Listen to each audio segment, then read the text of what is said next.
You should just rent a cheap apartment and live there. After all, someone who just stays at home doesn't deserve to live in this house, said Kelly, who had returned from the city. She was now trying to drive me out of the house where I was living with my in-laws, planning to take my place. My in-laws don't understand working from home, and my husband, who wants the house, is siding with Kelly. Together with Kelly, my husband Eric, and my in-laws keep blaming me. Do they even realize who is paying the mortgage for this house? That's when it struck me. If I left, who would pay the $7,500 monthly mortgage? There was no reason for me to keep living with these people who made me feel so terrible. If they wanted me to leave, then I would leave. I had endured enough, and my anger had reached its peak. I'll change the ownership and mortgage to your name, I told my husband. With that, I divorced my overjoyed husband Eric and left the house. Little did they know they would soon face an unexpected situation. My name is Lauren. I used to live with my husband Eric, who is 3 years older than me. I met Eric while working at a company, but it wasn't the typical office romance. Eric worked for the cleaning company that serviced my office. When I met my husband, I had just lost both of my parents in quick succession. First, my father was diagnosed with an illness, and the doctors gave him only 4 months to live. While caring for him, my mother fell ill too, and despite her fight, they both passed away, leaving me alone. Having no siblings, I suddenly found myself all by myself, struggling to accept the reality that my parents were gone. After their passing, I would often think of them at random moments and tear up. However, I tried to hide my feelings from those around me who were being considerate. I forced myself to smile all the time while at work. The first time my husband Eric spoke to me, I was trying not to let anyone notice as tears welled up in my eyes. I stood in the hallway during a break, staring blankly out the window, lost in thoughts of my parents. I had seen Eric at work before, and we had exchanged nods, but we had never spoken, and I didn't even know his name yet. Eric approached me as I looked out the window and asked, "Are you okay? You seem a bit down." In response to Eric's gentle inquiry, I found myself talking about my parents. Maybe it was easier because he was a stranger whose name I didn't even know. When Eric heard about my parents' passing, he sympathized, saying he was close to his own parents and could understand the loneliness. I was glad that Eric listened to my story. After that, we started having brief conversations whenever we saw each other at work, and it didn't take long before we started meeting outside of work. Soon after, we started dating. Eric introduced me to his parents. As Eric had mentioned, he seemed to have a good relationship with them. His parents, aware of my loss, were considerate and invited me to visit them anytime. I quickly grew close to my in-laws, and without a formal proposal, it naturally led to me marrying Eric. After the wedding, we rented an apartment near my in-laws and started our life together. After getting married, I quit my job and switched to a company that allowed me to work fully remotely from home. I did this considering the possibility of having children with Eric in the future. I told Eric about my career change, but it seems he didn't quite understand it. For now, he just knows that I work from home using my computer. Since my salary didn't change after switching jobs, I decided to take care of the living expenses. Eric earned less than I did, so we agreed that I would pay for our expenses while Eric would save his salary, except for what he spent on social activities. Eric didn't have any expensive hobbies, and before we married, his social expenses were mostly just dates with me or going out with friends. Eric himself said he was okay with me managing our savings, so this is how we handled our finances. Working from home was all positives for me. Above all, I was happy that I could enjoy leisurely meals with Eric when he came home. This wouldn't have been possible if I were still working at my previous company. Before marriage, I often made simple meals just for myself, but now, wanting to please Eric, I find myself wanting to cook more elaborate dishes. Our life together was peaceful, But then a few years into our marriage, something shocking happened. My in-laws' house was completely destroyed in a fire. Fortunately, my in-laws were unharmed, but they lost all their possessions and irreplaceable memories like photo albums. For a while, my in-laws stayed in our apartment, and they were deeply upset. I wanted to cheer up the two people who had helped me heal from the loss of my own parents, so I did everything I could to care for them. I cooked, of course, and also took care of the household chores during breaks from work, making sure they felt comfortable. On weekends, Eric and I would go out with them. However, my in-laws felt like they were being a burden and struggled to regain their usual cheerfulness. They often mentioned that they couldn't stay with us forever and were concerned about imposing on us. So my husband Eric and I decided to build a house to live with my in-laws. Until now, my in-laws had never brought up the idea of living together, but Eric and I had been considering it. In preparation, I had been saving from my salary, separate from the savings my husband was making, thinking it was better to get a mortgage sooner rather than later. I suggested that we use this opportunity to build a house. My in-laws were delighted, and the conversation quickly came to an agreement. The house they had lived in was a charming wooden structure built by my great-grandfather. It had been fine when they were younger, but as they aged, they started experiencing various health issues. Therefore, they had many requests for the new house. Eric, too, wanted to add various features, thinking that if we were going to build it, we might as well do it right. Ultimately, the cost ended up being much higher than anticipated. Still, convincing myself that we would be living there for a long time, I agreed to build a house that met all three of their requests. I began to sense something was off around this time. Eric was excessively claiming to his parents, Rachel and Kyle, that he was the one building the house, and they were constantly thanking only him.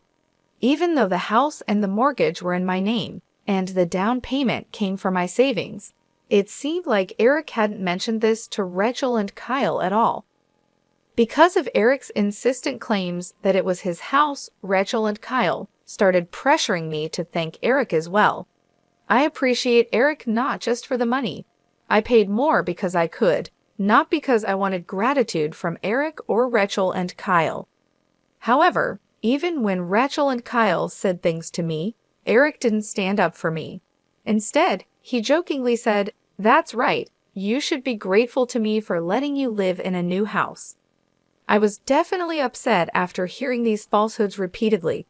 I understand that Eric has his pride, so I didn't ask him to tell his parents the whole truth. But I did ask him to stop making it seem like I was doing nothing. However, Eric, feeling more confident because of our new house, just wouldn't listen. Then I found out that Eric was telling a terrible lie to his parents.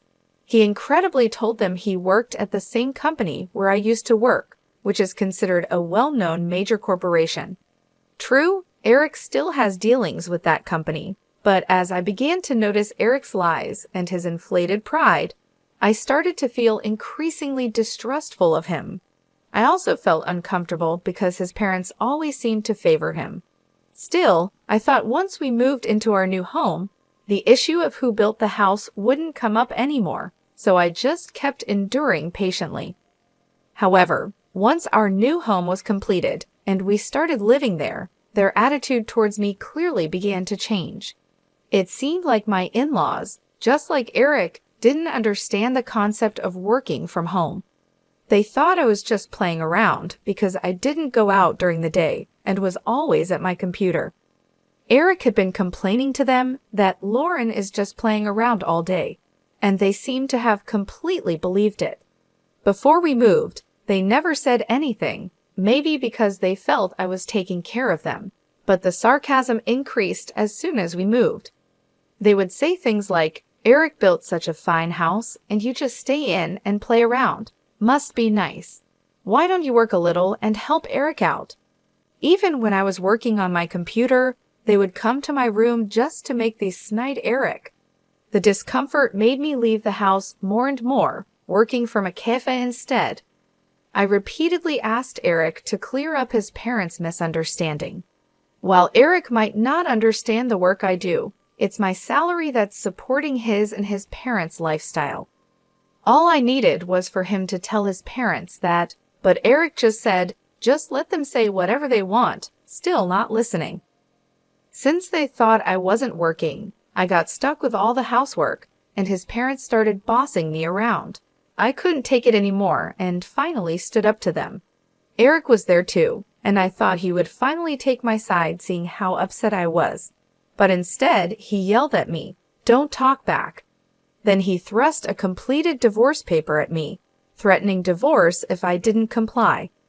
I had never seen Eric so angry before, and his behavior completely intimidated me, making me give in to him and his parents' demands. From that day on, both his parents and Eric's attitudes towards me turned utterly cold. The only time I felt seen and could find some solace was when I was working at my computer. I immersed myself in work to forget the treatment I received from my in-laws and husband. One day, my sister-in-law Kelly, who had been living in the city, came back to visit. She was coming to see the new house and planned to stay for a while. My in-laws immediately started complaining about me to her. They said, "Lauren is always cooped up in her room playing on her computer. Does she even realize whose generosity allows her to live in such a nice house? What on earth is she doing on that computer all day?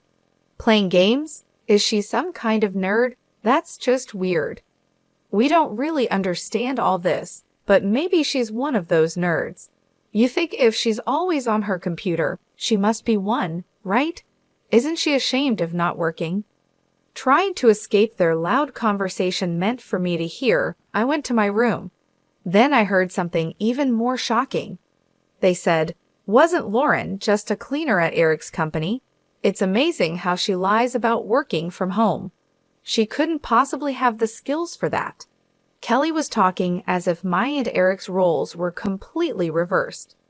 Since Eric had told his parents he worked at a major corporation, maybe he had also lied that I was a cleaner.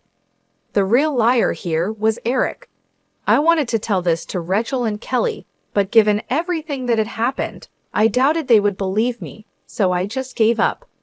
Ever since Kelly came to visit, my place at the dining table was taken over by her, and I couldn't even eat at the same time as everyone else. While they ate the meals I prepared during my work breaks, I would be secluded in my room, continuing my work. This went on for a week, and the day for Kelly to return to the city came. But suddenly, Kelly declared, "I'm going to live in this house too. After staying here, I found it quite comfortable. I just quit my job, so I've decided to move back here," Kelly said. She had been working in the apparel industry, but got tired of the office drama and decided to take a break. Her family home was being rebuilt, and when she returned and saw our new house, she found it more luxurious than she had expected. Leaving the city to start a business here could be good. "At my level, I can work from anywhere," she said. My in-laws, Rachel and Kyle, were thrilled with Kelly's words, and Eric seemed quite pleased with the compliments about the house too. However, there was no designated room for Kelly in this house. Until now, she had been staying in the guest room, but if she were to live here permanently, another room for Kelly would be needed, and the house had no spare rooms. Kelly had realized this after living with us for a week. She told me, "I'll live here, so you should leave," with a smug, malicious grin. "People who just play around at home don't deserve to live in a house like this. You should find some cheap apartment somewhere and live there." "No, this house is mine because I started to say, but Rachel cut me off. "That's a good idea. You do nothing but stay at home all day." Rachel sided with Kelly, leaving me no room to argue.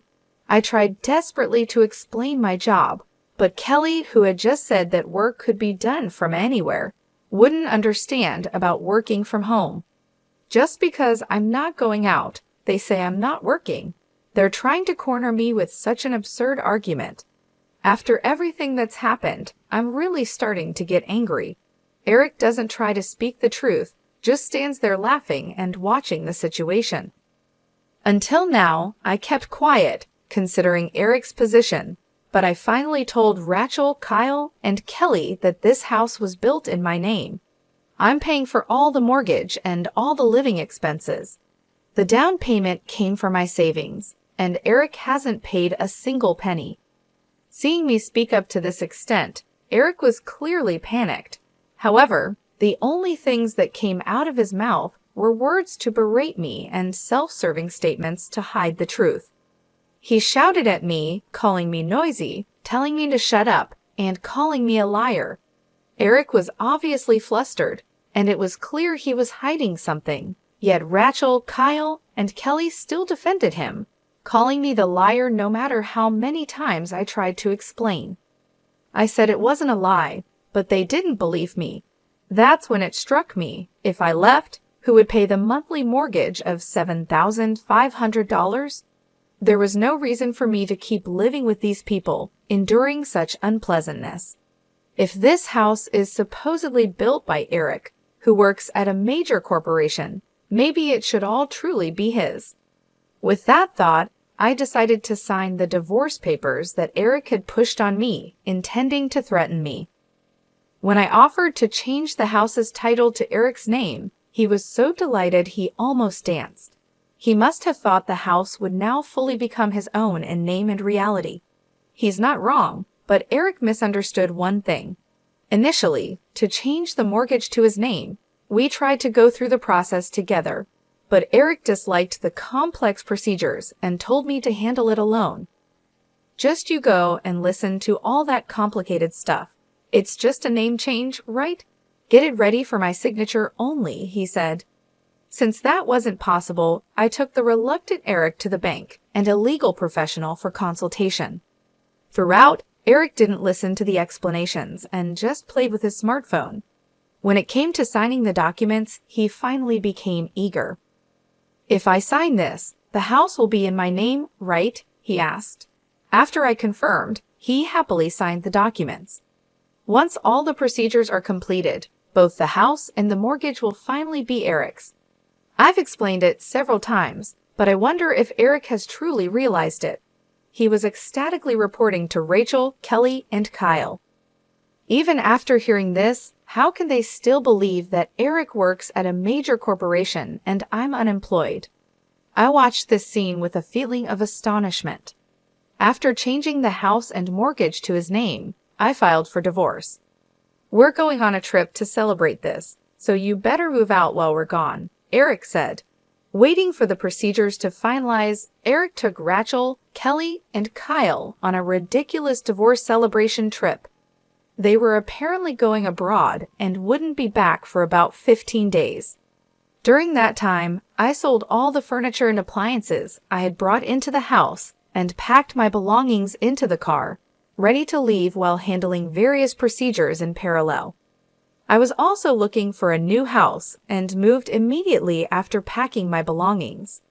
The place I chose for my fresh start is the top floor of a high-rise condo. It was a stroke of luck that this condo worth about $8 million was available. However, given the timing, I thought it must have become available just for me, and I decided to boldly purchase it.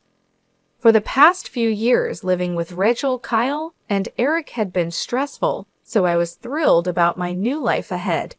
In fact, I had an inheritance left by my deceased parents. I had been investing using that inheritance even before marrying Eric. Initially intended as just a way to earn some pocket money, these investments turned out to be a huge success, and now my assets amount to several $1,000,000. I had planned to use that money for a relaxed early retirement with Eric in the future. I had kept this asset a secret, intending to surprise Eric, but now I'm truly glad I never mentioned it. If I had told them, Rachel, Kyle, and Kelly might have joined forces to take my assets. Living with that family, I painfully learned just how careless they are with money. The house I lived in with Eric and his parents was decorated mainly based on their preferences, so it wasn't to my taste. With the move to the condo, I took the opportunity to create a space I love, carefully crafting the interior to my liking. Now it has become the perfect space, surrounded only by things I adore. Above all, there's no one around to make snide Eric, so I can happily work from home. Once things settle down, I'm planning to join a cooking class or yoga studio. Finally, in this enjoyable and free time, I have regained a peaceful mind for the first time in years. The call from Eric came the night they returned from their trip abroad. He must have realized that the furniture and appliances were gone upon returning home. He demanded them back, but I paid no attention. Everything was bought with my money, so it's my choice to do what I want with it. I didn't want to leave anything of mine in the house of those who had caused me so much suffering, not even the furniture and appliances. Of course, they were unnecessary for my new home. When I told Eric that I had already sold them, he still demanded I buy them back immediately. It's impossible. You, working at a major corporation, should just buy new ones, I retorted and then hung up the phone. That day, Eric called several times, but I ignored all of his calls. Months had passed since Eric and his family returned from their overseas trip. I had completely forgotten about my previous life and was having a great time getting along well with my neighbors. That day, I was returning from a cooking class I attended, invited by a friend who lived on the floor below. Suddenly, I received a call from Eric. Although I was suspicious, I answered, thinking there might be an issue with paperwork that needed attention. As soon as I answered, Eric shouted in a loud voice, "What is this all about?" It was just like the day they returned from their overseas trip. Wondering if there was anything else besides the furniture and appliances that could have angered my husband, I decided to listen closely. It turns out he had finally noticed the amount of the loan repayments when he opened a letter that had arrived at the house. He saw that the loan repayment amount was listed as $7,500 per month, which is why he called in a panic. "Wasn't the loan already paid off?" he exclaimed. "Of course not. The bank explained everything clearly, didn't they?" I replied. "That's impossible. I never heard about it." "With the fire insurance in your savings, why didn't you pay off the mortgage?" he shouted. "No way. That's impossible. Do you even realize how much that house was worth?" I responded. Shockingly, it seems Eric believed the mortgage was already paid off despite the bank's detailed explanation, which he had nodded to. He was apparently under a different impression. I was sitting right next to him, watching and listening, so I remember it well. Even if Eric wasn't paying attention, he had already signed the mortgage transfer, so it was too late now. Eric kept trying to find a way out of the mortgage payments, but there was nothing I could do about it. Eventually, he seemed to realize that he had no choice but to repay the loan and fell silent, seemingly frustrated. "I thought you'd be struggling to find a place to live," Eric said, clearly under the impression that I was in a dire situation. The reason Eric could freely spend his salary until now was because I was the one covering our living expenses. Even after our divorce, I have no trouble living on my own. It's too late for him to realize that he was relying on me for everything. I wondered what kind of life my pretentious ex-husband Eric had been leading these past few months with his parents, Rachel and Kyle. Most likely, they were living luxuriously, doing whatever Kelly suggested, and then he realized there was a mortgage to be paid. I wonder what Eric is going to do now, I thought, as if it were someone else's problem, since we're practically strangers now. I didn't care at all about how much trouble my ex-husband and his parents, Rachel and Kyle, were in. Seeing him so frustrated, I decided to tell him the truth. Too bad, I moved into a luxury condo with the money I made from a successful investment. While he was speechless, I hung up the phone. There were no calls from him after that, so I thought he had managed somehow. But then, out of the blue, he called again. When I answered, wondering what it was about this time, it turned out their house had been seized, and he was in a panic. In the background, I could hear the desperate voices of his parents, Rachel and Kyle, and his sister, Kelly. What should I do? "Help me, Lauren," my ex-husband pleaded desperately. A person claiming to be an enforcement officer was visiting their house, and I could hear Rachel, Kyle, and Kelly addressing the officer in the background. According to this officer, the house was about to be put up for auction, with details like the auction date and bidding period to be decided once the auctioneer was determined. After the ownership transferred, my ex-husband and his family would be evicted from the house. I thought they must have received warning letters leading up to this, but when I asked my ex-husband, he sounded confused and said they hadn't arrived.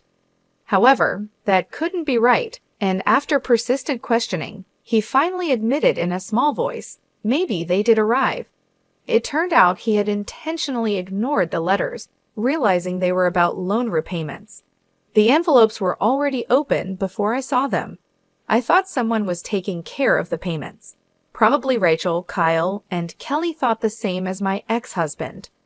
Eventually, a demand for the lump sum repayment of the loan arrived, and it seems my ex-husband and his family were aware of it, but continued to ignore it, thinking someone else would pay it. And so the house was finally seized. Can't you do something now, like pay it off? You could pull everyone's savings together. There's got to be a way, he begged. I couldn't hide my frustration at my ex-husband's helpless tone. When I suggested they pool their savings to pay off the loan, all he could say was, "It's impossible." Apparently, Rachel and Kyle had squandered their savings on an extravagant overseas trip and were planning to rely on their son, who they thought worked at a big company, for their future.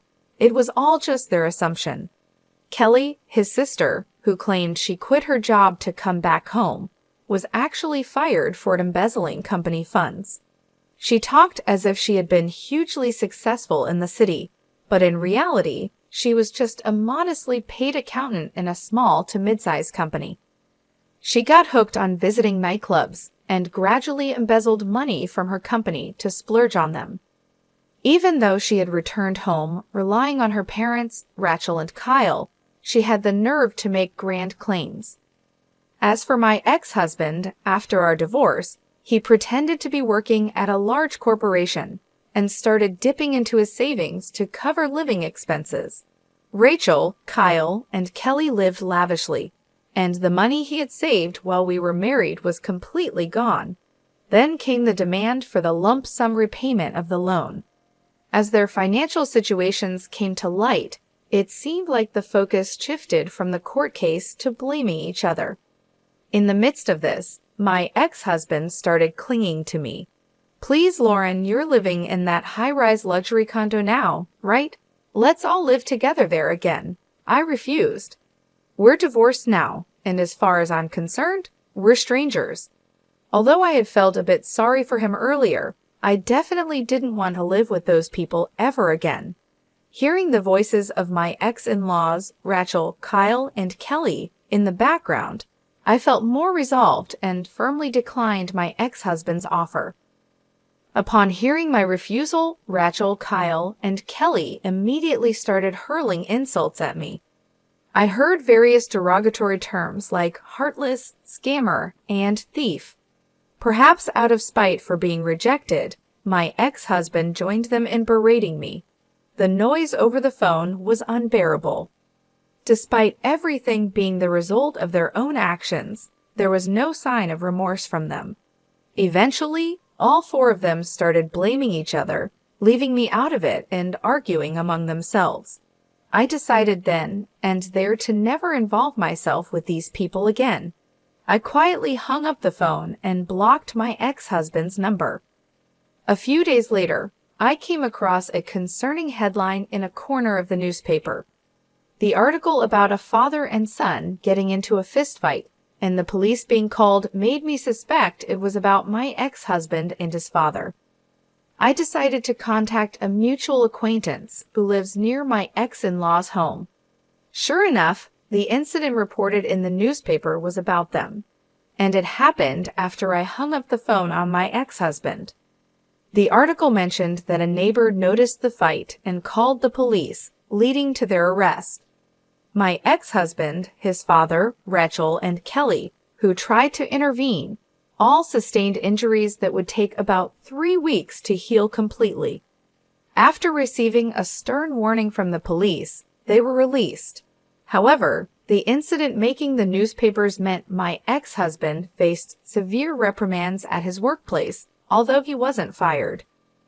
The cause of the fight was exaggerated and quickly spread throughout the company. My ex-husband feels uncomfortable at work, but can't afford to quite due to financial needs. Eventually, a buyer was found for their house, and they were forced to move out. They managed to find a new place, but it's an old, cramped, bug-infested apartment, a far cry from their previous home. The family of 4 began their new life there. Bugs appearing daily in the rooms are causing Kelly and Rachel to make such a fuss that they have already received complaints from the neighbors. They tried to work and rent a new house quickly, but both in-laws and Kelly seem to get into trouble at work and end up being fired. Especially Kelly, with her past of embezzling company funds becoming widely known, is finding it difficult to get rehired. It looks like they will have to continue living on my ex-husband's income alone. My ex-husband seems to be trying to find out where I live, asking our mutual acquaintances persistently. They have warned me to be careful. Even if my ex-husband finds my condo, he'll just be turned away by the full-time concierge. I gratefully accepted the advice from my acquaintance and made sure to ask the concierge to be on the lookout. With this, the turmoil with my ex-husband and his family finally comes to an end. It hasn't even been a year since I left that house, but it already feels like a distant past event. I've completely adapted to life in my luxury condo, enjoying my days filled with hobbies and work. I plan to enjoy my carefree single life for a while without thinking about marriage.